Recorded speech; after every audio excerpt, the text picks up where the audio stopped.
Right. Welcome in everyone to this deep dive all about giving you, the learner, some real tools for business studies revision. Yeah, we're diving into GCSE Business Studies Paper 2 today. Exactly. And we're going to get into how the paper is structured and really get to grips with those all-important math skills, those application skills, particularly in sections A and B. It's about equipping you with the strategy you need to actually tackle these exams, and not just what to know, but how to actually succeed in the exam hall. Yeah, that's so important, isn't it?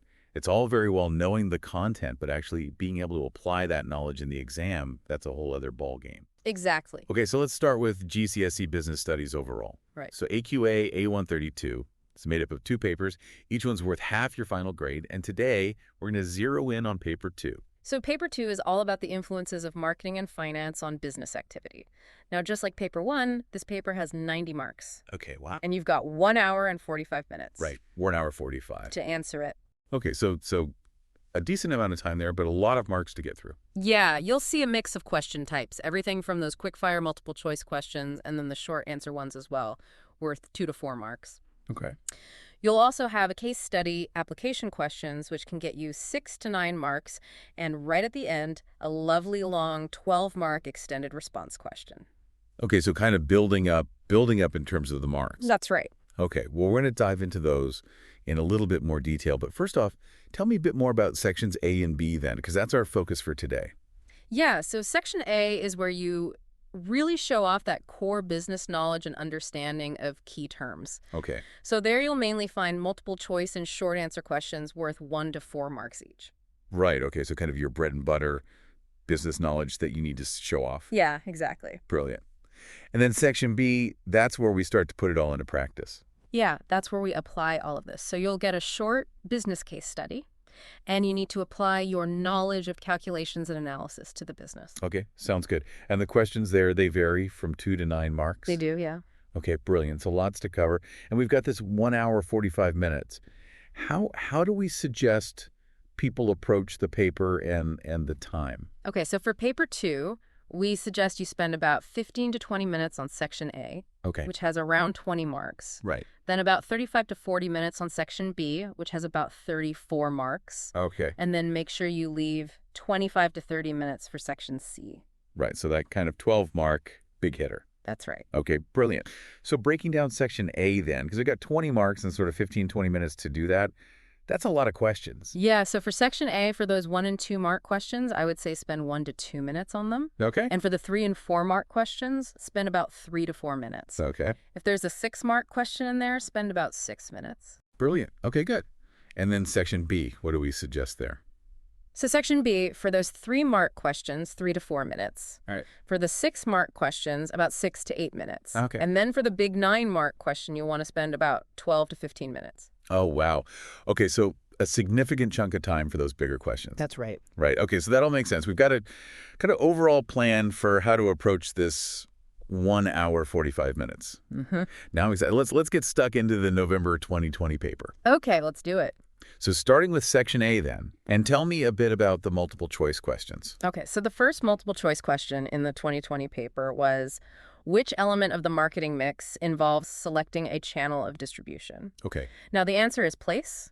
Right. And this is all about how the product gets to the customer. Yeah. So we're thinking about shops. Okay. Yeah. Online, wholesalers, all those different routes to market. It's really interesting, isn't it, how much that element of place has changed in recent years with the rise of online shopping. It really has, yeah. And I think it's really important that businesses have a really clear strategy about how they're going to distribute their products. Absolutely. And that feeds into the whole marketing mix, doesn't it? It does, yeah. Okay, brilliant. What was the next multiple choice question? So the next multiple choice question was, which source of finance is available to a limited company, but not a sole trader? Oh, this is a good one. Yeah. And the answer here is share issue. Right. So this is highlighting the difference in how businesses can raise capital. Okay. So sole traders, they're limited to personal savings or loans. Right. Whereas limited companies, they can offer ownership to investors through shares. Okay. That's the key difference. Yeah, really important distinction between those different types of business, isn't there? There is, yeah. Okay, brilliant. What else do we have? So the next question was, Which pricing method involves calculating the cost of production and adding a percentage to make a profit? Okay. And that is cost plus pricing. Right. A nice and straightforward one. It is, yeah, a really straightforward approach to pricing. Yeah. Often used in situations where costs are stable. Yeah, you know what your costs are going to be. Exactly, yeah. Brilliant. Okay, and then, this one, I remember this from the Boston Matrix. Yeah, this is a good one. So, what is the name for the category of products in the Boston Matrix labeled X? Now, this always catches me out. I always get confused between the cash cow and the star and the dog. Well, X is actually a question mark. Right, okay. Or a problem child. Right. And these are products in high growth markets. Right, okay. But they haven't yet captured a significant share of the market. Yeah. Right. So businesses really face a decision. Do they invest more to try and turn them into stars, or do they cut their losses? Yeah, it's that real make or break time, isn't it? It really is. Yeah. That's the question mark area of the Boston Matrix. Brilliant. Okay, so moving on then. We've got which method of growth involves employing another business to produce products or provide services? And that one is outsourcing. Right, outsourcing, yeah. It's become so common these days. It has, yeah. Allowing businesses to just focus on their core competencies. Okay, so yeah, just focusing on what they're really good at. Yeah, what they do best. Brilliant. And probably saving them some money along the way as well, potentially. Yeah, potentially, yeah. Okay, good. And last multiple choice question then to Section A. Last one is, which of the following would be on a statement of financial position? Oh, okay. And the answer is non-current assets. Right. This is a really key component to understanding a company's financial health. Yeah. It's all those longer-term assets that a business is going to use for more than 1 year. Okay. So things like property, Right. plant and equipment, all that kind of stuff. So it's really that snapshot of what a company owns and owes at a particular point in time. Yeah, exactly. That's the statement of financial position. Brilliant. Okay, so that's all of our multiple choice covered. That's right, yeah. Which I think has actually covered quite a lot of ground there. It has, yeah. In terms of, different areas of the syllabus. Yeah. So moving on then to the short answer questions in Section A, what did we have? Okay, so the first short answer question was, explain what is meant by the term economies of scale. It's a classic. It is a classic. This one's worth 2 marks. Okay. The key here is to explain that as a business grows and increases its production, its average costs start to fall. Okay, so it's getting cheaper to make each unit. Exactly, yeah. Brilliant. And then the next short answer question then. So we've got identify 2 ways business activity can have an impact on the environment. So this one's also worth 2 marks. Now, there's quite a few examples here that you could use. Things like pollution from manufacturing processes, depletion of natural resources through things like deforestation. It's really about highlighting the negative impacts that business activity can have. And this is a really important area now, isn't it, for business? I mean, it comes up all the time. Businesses need to be sustainable. They need to be aware of their impact on the environment. It's huge, yeah. And I think it'll only get bigger in the future. Definitely. Okay, so important one to revise, and what was the next question? Next one is explain one way a business can minimize risk. Okay, risk. It's all about managing risk in business, isn't it? It is. This one's worth 2 marks. Okay. One really straightforward way to answer this question is to talk about taking out insurance. Right, insurance. A lot of businesses will have insurance to protect them against different eventualities. Yeah.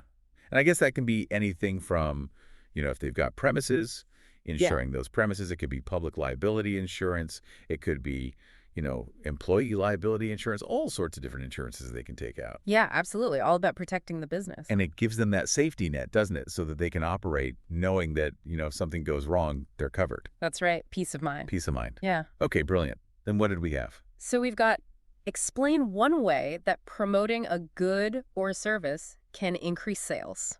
Okay. So this one's worth 2 marks. Right. And the most obvious answer here is advertising. Yeah. Get your product out there. Let people know about it. Yeah. Make people aware. Brilliant. Okay, so we're starting to move through these quite quickly now, which is good. Yeah. Keeps the momentum up. Keeps it going. What else have we got? So then we've got a break-even question. Oh, okay. Now, these can catch people out sometimes. They can. So this one is, use the break-even chart to calculate the margin of safety if 700 units were sold. Right. Okay, so you're going to have to be able to read that break-even chart. Absolutely. So you need to know what you're looking at. Yeah. Okay, good. And this one is worth 2 marks. It is, yeah. Okay. And then we've got one final question in Section A. Yes. So this is a 4-mark question.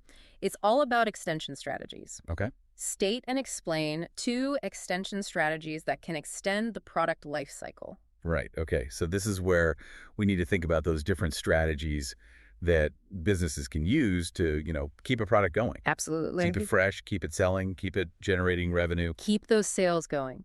So 2 examples here would be product modification, introducing new features, updating the design, and then promotional activities. Right. So running special offers, targeting new market segments. Brilliant. Okay. Yeah. Keeping it fresh. Okay, so we've raced through section A. That was pretty fast. We did good. We did. We made good time. Yeah. So now moving on to section B, and this, as you said earlier, is all about that case study. So what was the case study business this time?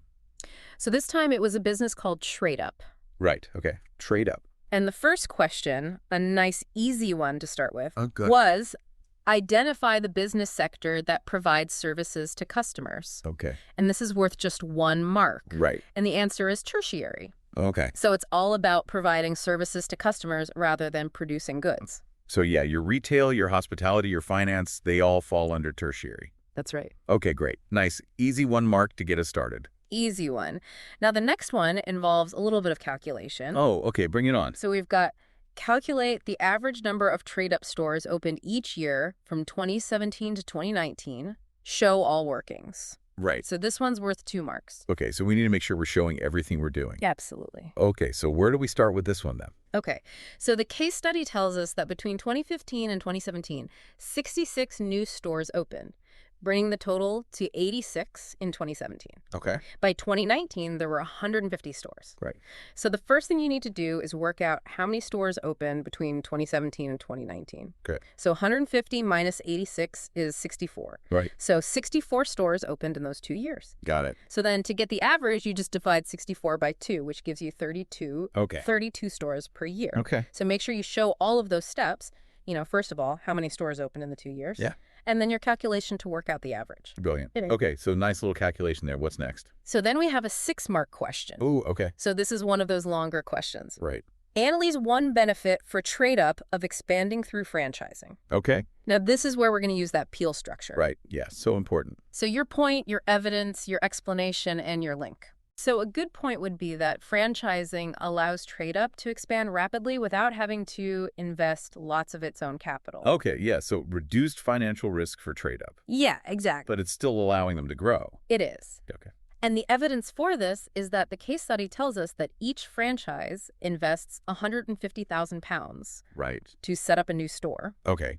And then you need to explain why this is a benefit for trade-up. Right. So it means they can grow their brand presence and market share much faster than if they had to finance each new store themselves. Okay, yeah, and we saw that earlier, didn't we, with the, 66 stores opening. Exactly. Yeah. It's quite slow growth compared to what they could achieve through franchising. That's right. Okay, and then the link. So the link is connecting all of this back to the original questions. Okay. How does it benefit trade-up? Right. Well, increased brand recognition, wider market coverage, Okay. less financial risk. Yeah, all good things. All good things.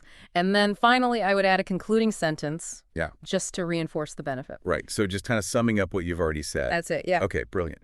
So peel structure, absolutely vital for those 6-mark questions. Absolutely, yeah. And I'm guessing even more so for the 9-mark question, which I believe is coming up next. It is, yeah. So this one's a mini evaluation. Bye-bye. So Amelia, who we met in the case study, she's considering using a focus group of 6 customers Okay, to gain feedback on her idea. right. And the question asks, advise Amelia whether it is a good idea to use a focus group for her research. Give reasons for your advice. Okay. So as you said, these 9-mark questions, they require a really balanced, well-reasoned answer. Okay. Again, think peel paragraphs. Right. And make sure you come to a clear conclusion. Yeah, so actually give her an answer, say, yes, I think you should do this. That's it, yeah. Or, no, I don't think you should do this. Yeah. Okay, brilliant. So what kind of things could we discuss here then? Okay, so one argument for the focus group is that it would give Amelia more detailed feedback. Right. She'd be able to have conversations Yeah. with the customers, Yeah. and that the payment that she's offering, it's going to encourage them to participate. Okay, so she's going to get some good engagement. She's going to get some detailed feedback. Yeah, but a counterpoint to this is that, with only 6 customers, it's quite a small sample size. Yeah.